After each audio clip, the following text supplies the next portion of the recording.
Moving on, we now have to see what their conclusions were and how different the reality was and why some people don't trust science. When we finally started to investigate these planets, what we found that was wrong to both models of the surface of Mars and Venus was water. Mars has polar caps of water ice and an atmosphere, while Venus has clouds of water vapor, an atmosphere, and therefore lots of water below. Both would have an O2 CO2 atmosphere balance like Earth because of the plants. But when we actually got there, the temperature probes on Mars show a range from minus 150 degrees Celsius to 20, averaging minus 50. The CO2 in the atmosphere is 200 times thinner than Earth. Liquid water cannot exist on Mars. It would just boil away to vapor or be stuck to the ground like frost on your car windshield in winter.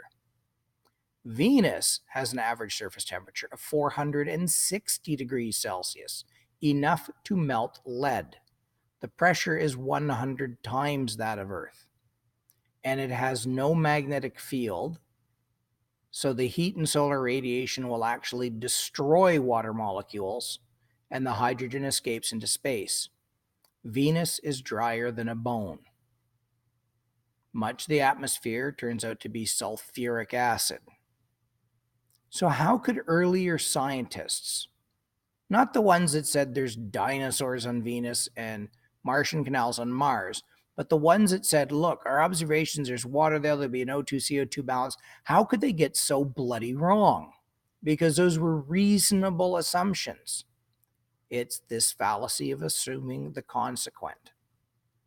The mistake was the snow and ice seen on Mars can only be water. The clouds we see on Venus can come from only water. So the question is water the only thing that can freeze to ice? Can white clouds be only made of water droplets? And that was the error. The classic finding one thing that would fit and assuming this is the only thing that could fit. You know of dry ice, frozen carbon dioxide. That's what we were seeing. And so Mars is so sub-zero you would die in seconds. And Venus, we can prove water couldn't even exist now because we know about radiation.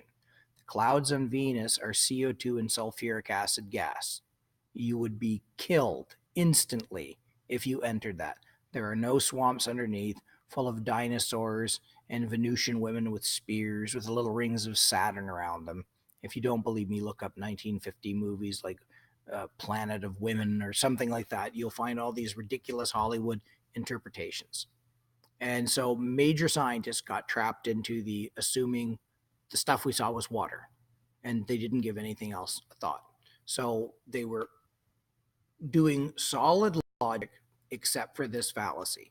And it gets so many people, it's not ridiculous how many times this happens.